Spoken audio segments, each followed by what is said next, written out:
Hey guys, it's Sandro here, and today's video is a full start to finish detail on this rare and amazing Mercedes C55 AMG.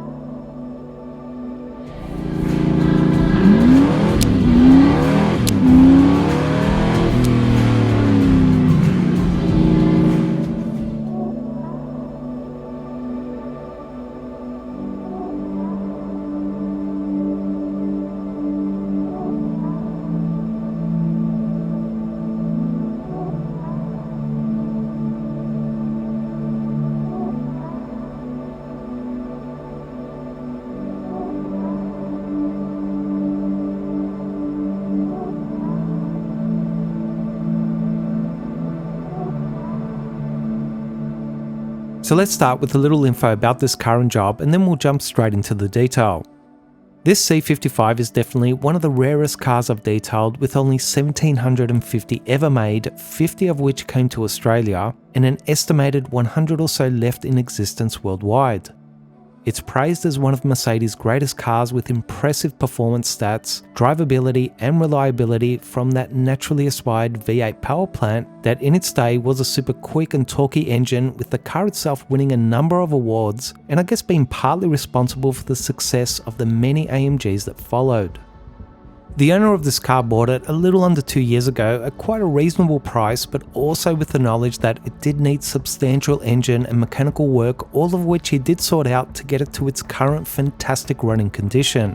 So the final step for him in this C55 project was to get the exterior paint and trims, like the engine and running gear, back to a great condition, which is where I came in. I discovered during my inspection that the car has had paintwork done at some stage in the past, but based on condition it seems like it was quite a while back. We'll have a better look at the paint after the car is fully decontaminated, but it's safe to say there's quite a substantial amount of swirls, scratches, water spots, and light oxidation settled into the finish. The glass will also be a large part of this job to remove the accumulation of mineral deposits and restore clarity, as will all the plastic and various trims that also need quite a bit of attention. The owner isn't looking for perfection, just a great improvement, as well as preserving the paint and trims without sacrificing too much clear coat to get there, so that will be a compromise I'll need to balance. All the work I do these days is higher end detailing, which just means it's very time consuming work that's focused on a minimum high standard outcome and being as respectful as I can in preserving the integrity of the paint and trims. But even within that standard of work, there's many sub-levels of pursued outcomes, and this job will be closer to the low to mid level of the higher end work I do, based on what's appropriate and of course the customer's budget. So let's get to it.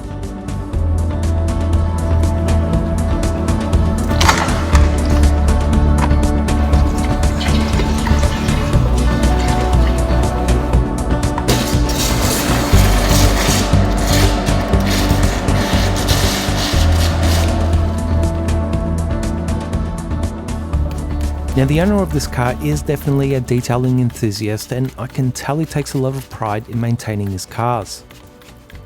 Part of the restoration of this AMG was refurbishing the wheels that were apparently in a bad, scuffed up state when he got it. So after he had the wheels repaired and repainted, he took it upon himself to prepare and coat them before putting them back on the car with CarPro Deluxe ceramic coating. That was about 15 months ago, and what you'll hopefully see after I've given the wheels a good thorough clean is that the coating is still performing unbelievably well more than a year on. So that firstly tells me that he did a great job in coating them, and secondly, he's done a great job in maintaining them. I can also tell you that it was an absolute pleasure cleaning these wheels, as all the dirt and brake dust came off like a breeze. If all wheels were this nice and easy to clean, I'd be a very happy detailer. Now, as you may have seen, the tyres did have a decent amount of accumulated browning that did need a good scrub down to remove it, but that was the hardest part of cleaning the wheels. The other thing worth noting is that after I did the initial touchless rinse, it's not like the wheels were beading amazingly, even though they looked pretty clean. It was only after giving them a good physical strip down clean that the fantastic hydrophobic performance was revealed. So whether it's your wheels, car paint or trims, contamination that can't be seen doesn't mean that it's not there and not degrading the ability of a good coating. Coatings need to be from time to time given a good decontamination clean to ensure they still perform to their best abilities. So at least in some cases when you feel a coating has failed, it may in fact still be there waiting to be deep cleaned and reveal itself once again.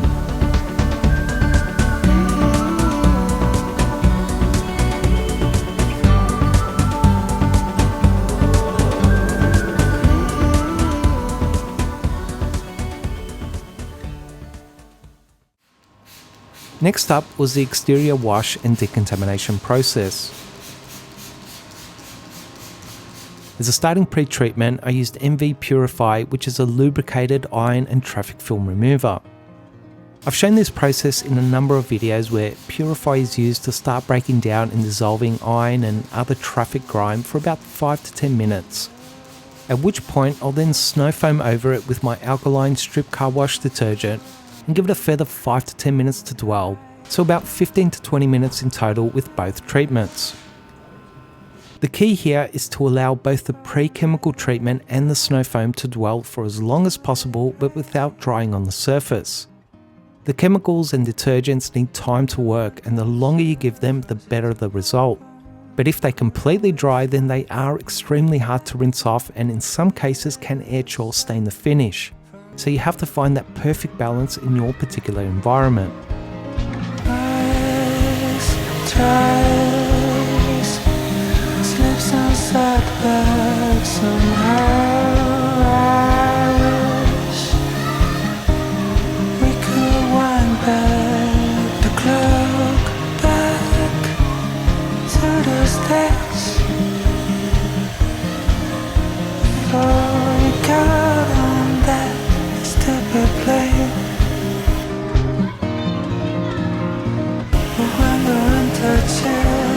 To the bone, you can always find your way back home to a little shelter from the storm. There's lots of different products you can use, so just do your testing and use whatever you like or is available to you. I like Purify because it's not just an iron remover and will also tackle traffic films, but just as important, it's slow reacting but with a long work time. This means that it gives you more time than most chemicals to react, giving you more consistent results over the whole car, doesn't tend to dry as quickly, and also keeps on working much longer where others will tend to be exhausted by that time. It's only through lots of testing that I discovered this, as it's certainly not an on-label recommendation. But this whole process works great for me, especially when I already know the car will have significant contamination. This car not only lives outside but is also parked across the road from a train station, and there's basically no worse place as far as environmental fallout goes than being close to a train station. So I already knew there was going to be some crazy fallout on the surface, and this was absolutely the best starting point for this particular vehicle.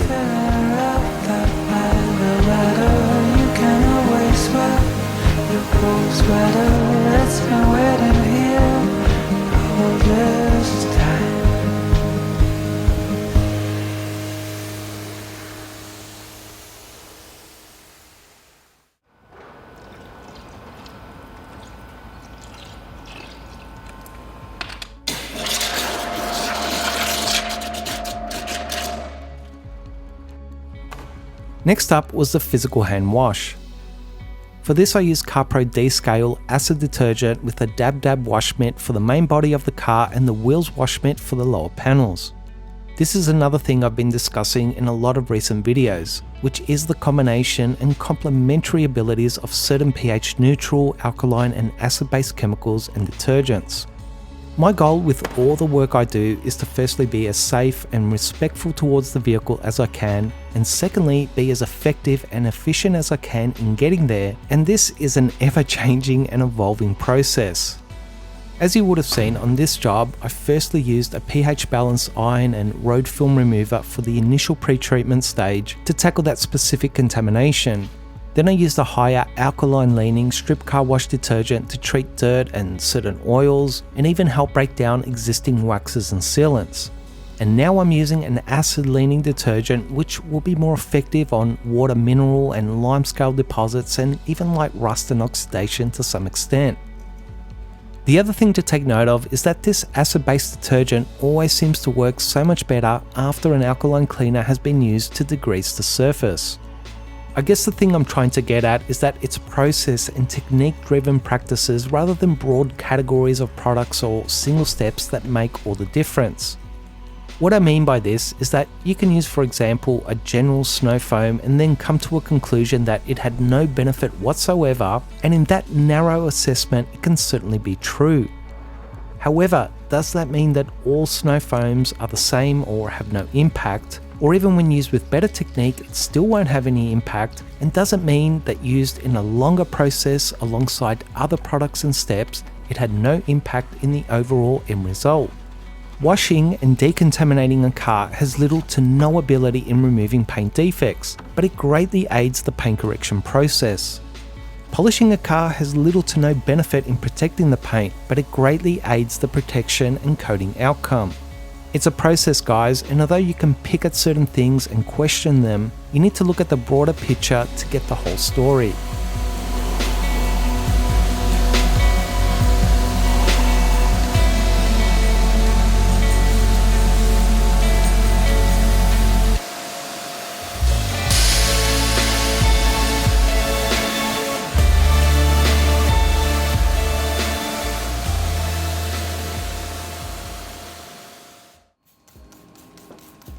As I mentioned at the beginning of the video, the glass will be a focus of mine in this detail as it does have quite a substantial amount of water mineral deposits and a lack of clarity. Now, I could already see a decent reduction in those water spots and etchings on the glass after my process so far, but to make my life a little easier when polishing the glass, I decided to further treat it with a dedicated water spot remover to further break down and remove a little more of that contamination. I sprayed it directly onto the clean wet glass, allowed it to sit and react for a couple more minutes, and then worked it in with a cloth for another good minute before rinsing it off. This probably removed a further 50% of the mineral deposits to get them to a point where they should be much easier to completely remove in a later polishing step. Look guys, there are more aggressive acid cleaners that can be even more effective at removing mineral deposits off glass, but just be careful in using them as some will degrade rubber seals, haze plastic trims, and potentially destroy clear plastics and side mirror glass. Using effective cleaners is important, but making sure they're safe for repeated use is even more important in my book, and that's where constant and repeated testing comes into play. The lower sections of the car were also treated with a tar remover to help dissolve and remove those tar deposits in the same manner as the previous water spot remover.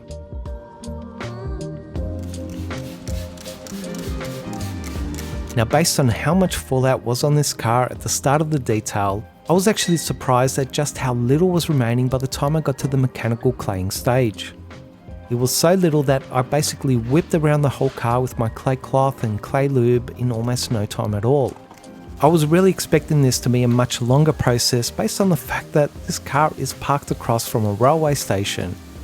Now it still needed a clay treatment as I don't want any fallout particles getting stuck to my polishing pads during the paint correction process, but it was really just some larger random particles scattered all over the paint that was super quick and easy to remove. Now, apart from what you've already seen, I did also brush out all the trims, give the exhaust tips a good clean, and treated all the door jambs with some degreaser and a good flush out before giving the car a final rinse, followed by a towel dry and then using compressed air to get it ready for the pre-correction process.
So with this C55 washed, decontaminated, dried, and given an IPA wipe down, this is a great time to truly inspect the paint and trims to better evaluate their condition. There is perhaps no better paint at hiding defects than a silver metallic, and there's also no harder paint to film on camera. It was actually a job in itself just trying to capture this footage in a clear, precise manner so you guys could see what I was seeing in person. Just like detailing, filming is a challenging process, but I persisted and I think I was finally able to get the lighting and camera settings right. Now there's an obvious and consistent layer of circular swirl marks all over the paint, which shouldn't be a huge problem to remove. But if you look more closely, there's also quite a few straight line scratches mixed in that do look a little deeper and more severe and will be more work to remove. When you look at the circular reflection of the inspection light, there's also a halo of haze or oxidation that's creating a lack of clarity in the finish that I'm sure I'll be able to greatly improve, and it should also help the metallic flakes pop and glisten a little more. The glass, as mentioned, is the main area affected by water spots and etchings, but compared to how bad they were before the decontamination process, they're definitely much more manageable now and should for the most part be removed without too much work, or at least that's my guess. The clear lights and piano plastics are by far the worst scratched up areas, which tends to indicate they will be softer clear coats, and I can also see quite a bit of oxidation and staining on certain rubber and plastic trims that will also need addressing.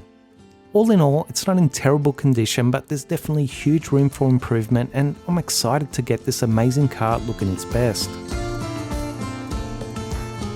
As mentioned earlier, this car has had paint work done in the past, but it seems to be quite good in matching the original factory paint, so it's not like it's all that obvious. Now what you'll see is two general ranges of paint thickness readings. The lower readings that are around 90 to 120 microns are the original factory paint, and the higher readings that are around 150 to 200 microns are the repainted panels. As I've discussed in the past, resprays are rarely taken back to bare metal. The paint is usually sanded and then reapplied over the original paint, so the thicker readings are deceptive as it's really only the top layer of clear coat we're interested in, and as a responsible detailer, you need to assume it's on the thinner side to be safe. Taking readings in the door jambs that tend to have very little clear coat applied is a good way to predict the original paint's clear coat thickness. In this case, the door jambs are averaging about 70 microns, so that tells me that anything above 50 microns is clear coat, and being that the lowest readings on the original exterior paint are 90 microns, I should have a bare minimum 40 microns of actual clear coat to play with, which isn't a huge amount but should really be quite safe in what I'm pursuing here in paint correction.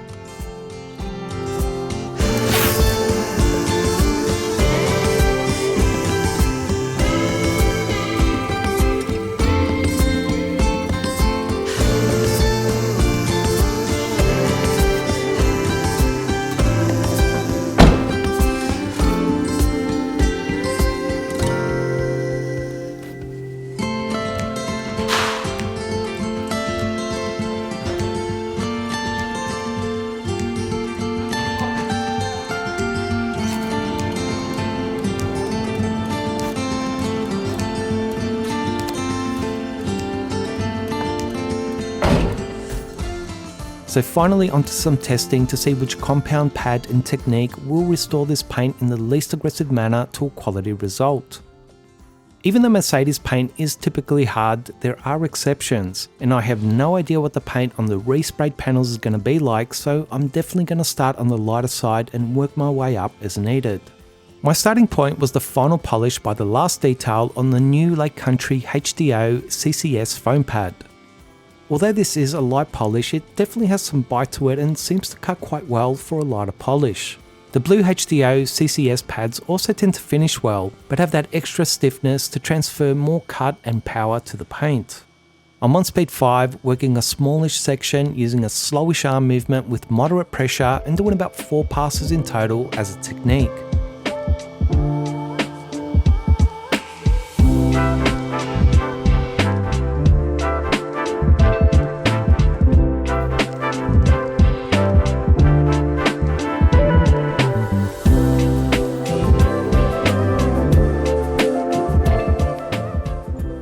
As we have a look at the results, I'd say that gloss and clarity wise, the paint looks amazing and rich. But defect removal wise, I'd say I've removed about 60 to 70% of the defects, which although is a nice improvement, it's certainly nowhere near my goal or acceptable as a result. So I definitely need a combination that can cut more. For a second combination, I stuck with the final polish as I already know it'll finish perfectly on this paint, but this time I used it with a medium grade microfiber pad to increase its cutting ability. Technique wise, I just made sure to prime my pad to start with, but everything else was quite similar to the previous section.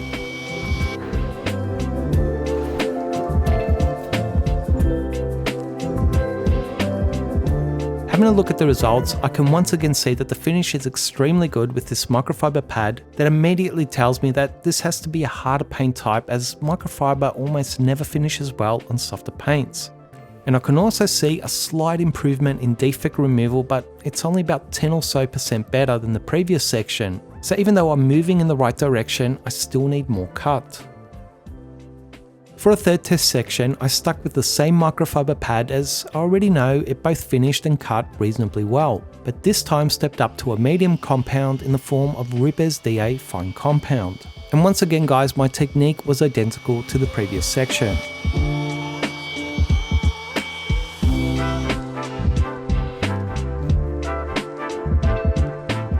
Now yet again, the finish was quite good with great gloss and clarity, but also once again, it wasn't a huge improvement as far as defect removal goes.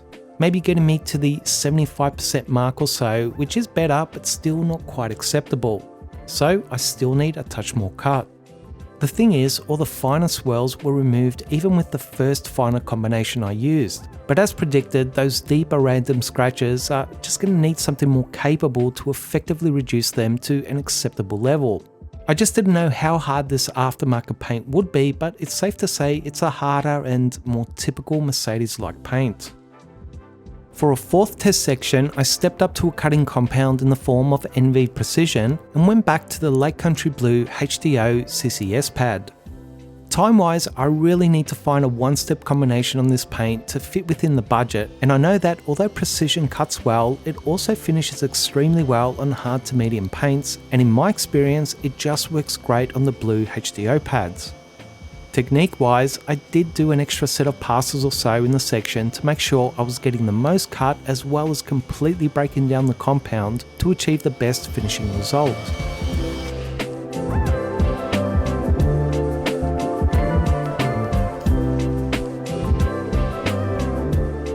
Now as we have a look at the results, you'll hopefully see that the gloss, depth and clarity in the finish is as good as any of the previous sections, which is fantastic.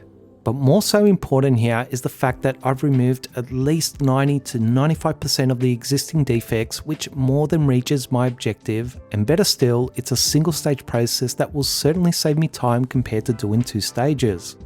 It's also great that I won't need to use more aggressive microfiber or wall pads, and in the whole scheme of things on this harder paint type, this really isn't an aggressive combination at all, but seems to find that perfect balance. Now I did also do a test section on the original factory paint, and if I didn't know any better, I would have assumed it was the same paint because the results were identical. So both paint types are a hard Euro-like paint, which definitely makes things easier for me moving forward. So with all that sorted, I proceeded to correct the entire bonnet, firstly using my smaller 1, 2 and 3 inch polishers for the finer and tighter areas, followed by my bigger 5 inch polisher for the larger and flatter areas of the vehicle. After doing your testing to find that right combination of compound and pad, the first panel you correct is where you need to assess and fine-tune your technique.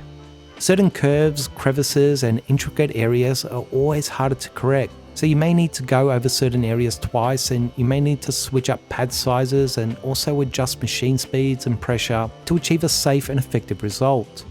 This is where you need to be aware and take mental notes of what's being easily corrected and what's taking a bit more time, so you can then move more quickly, having that knowledge and putting it into practice as you progress throughout the whole vehicle.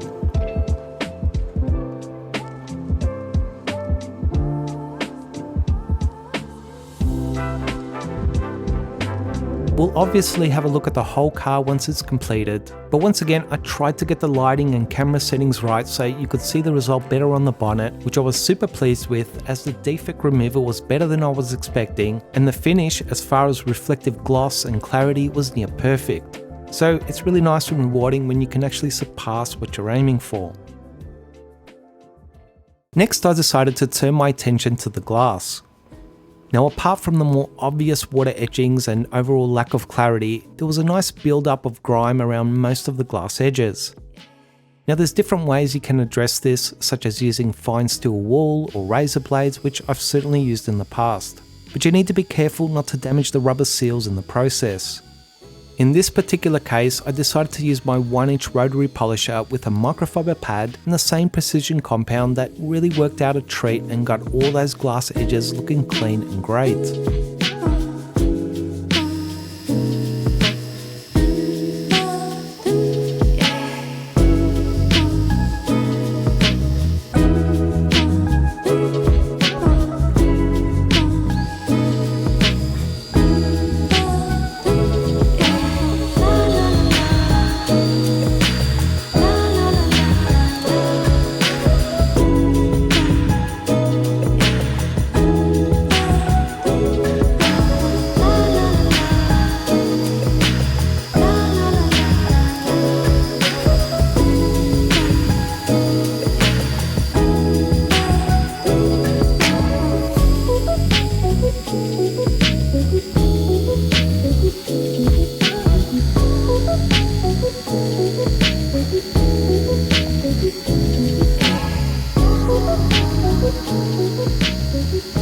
Once I was done with the edges, I once again used the same compound but with a microfiber cutting pad to give me a little extra cleaning power to remove all the water spots and etchings, as well as restore fantastic clarity on all the glass panels. In most cases, it just took a single set of passes to both remove the mineral deposits and finish perfectly, and that's only because I took that extra time to treat the glass during the decontamination process to remove and break down a large portion of that contamination, which certainly paid off in making this glass polishing process much quicker and easier.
After finishing up all the top horizontal panels, I switched my attention to the many plastic and rubber trims. Now the plastic trims turned out to be quite a soft single-stage black paint that did require a 2-stage process in which I used a Lake Country Orange foam pad with the final polish to finish with better gloss and clarity.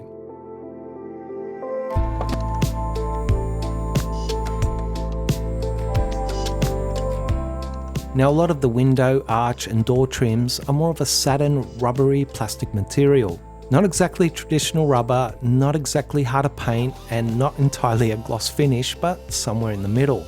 Now in my experience, a non-abrasive cleaner polish such as CarPro Essence Plus is great on these trims, as it should help lift the water spots and oxidation dullness without altering their finish.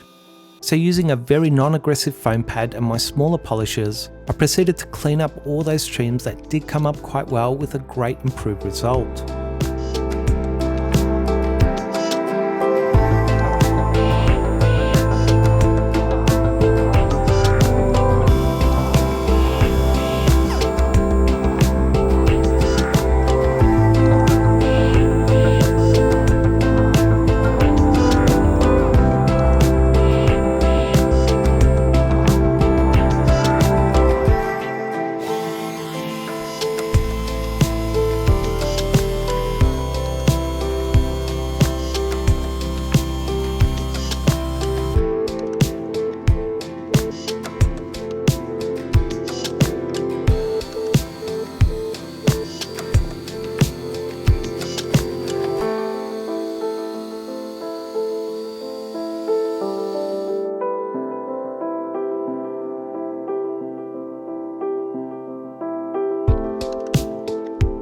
All the other clear-like plastics, metal or metal-like finishes, and piano black plastics were definitely the most swirled, scratched and oxidized areas of the car, all needing 2 stages of correction and taking far more time to restore than I initially anticipated.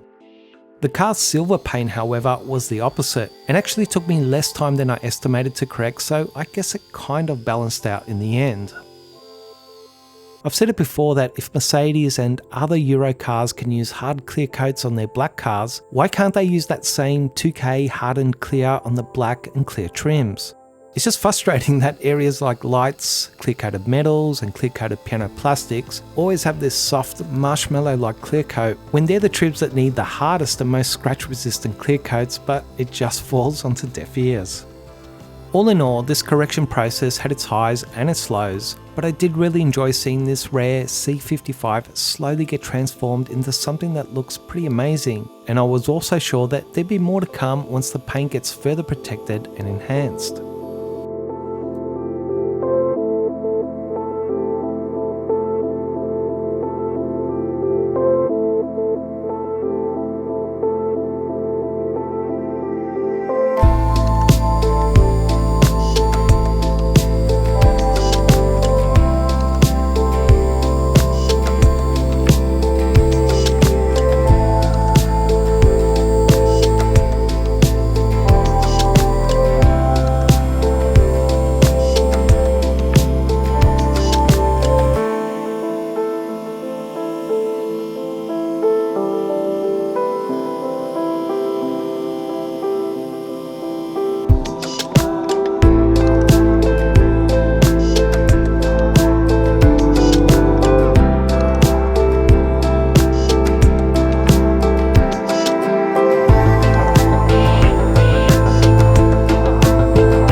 Now in truth, this car wasn't in for a ceramic coating due to the customer's budget.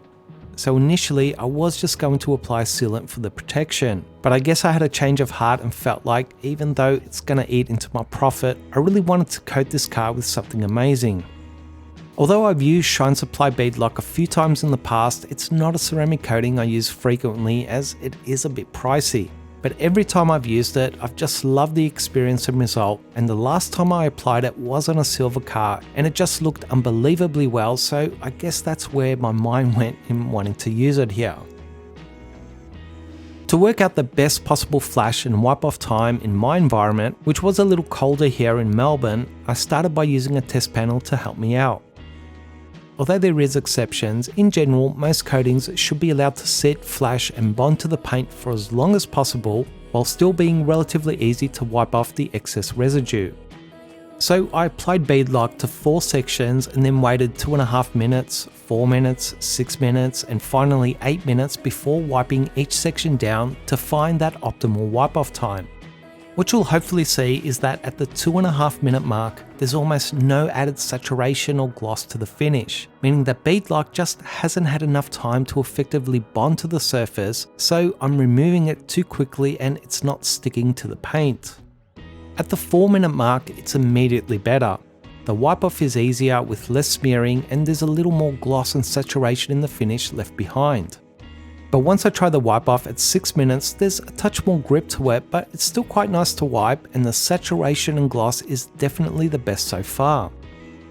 Once I get to the 8 minute mark, this is when the wipe off has become a touch too difficult and it's harder to level down all the streaks, so it's definitely too long to wait. Based on my testing, it seems like 5 to 6 minutes is going to be the ideal time to level down this coating in my particular environment to get the best possible result. Just like the paint correction stage, when you work out your timing with a coating, you then need to evaluate how it's behaving during the application on that first entire panel. The size of the section you apply to, how much coating is on your applicator, and how many times you wipe it over the paint is all going to alter how quickly or slowly it flashes. You could actually see that on the prior test panel where the more coating was on the surface, the longer it took to flash. So although 5 to 6 minutes is a great starting ballpark for me, I also need to try and be consistent with my process so that the coating also flashes and bonds consistently and keep on watching it for its flashing signs. The great thing about beadlock is that it's an extremely easy coating to read because it has a very strong rainbow effect. So on white and silver paints, it's actually still very readable where many other coatings are near impossible to see. But all in all, 5 to 6 minutes did turn out to be spot on, and feeling just a bit of grippiness during the wipe off and looking for those strong rainbow streaks was also a great way to gauge it. I guess something else to mention is that at least so far I've had pretty good success with beadlock on glass and front windscreens, with no wiper chatter or hazing issues. I can't say I've used it enough for this to be conclusive evidence, but its slicker than usual finish seems to play well with glass, so I did use it on all the paint, plastic trims and even the glass.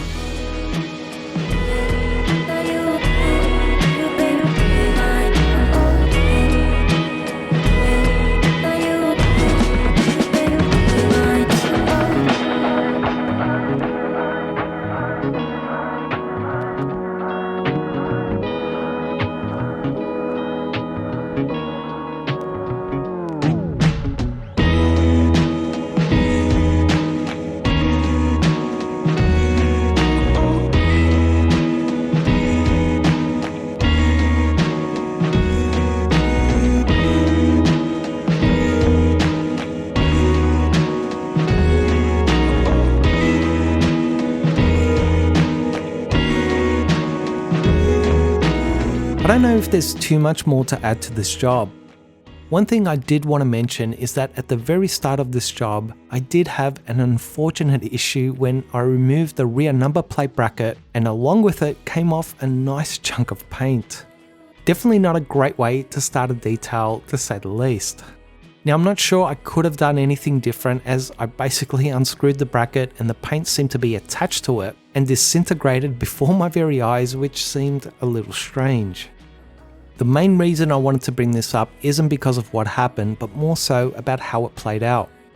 Now, I firstly put the number plate bracket back on and I could see that with the plate in place, you couldn't even see the missing paint, which was at least some consolation.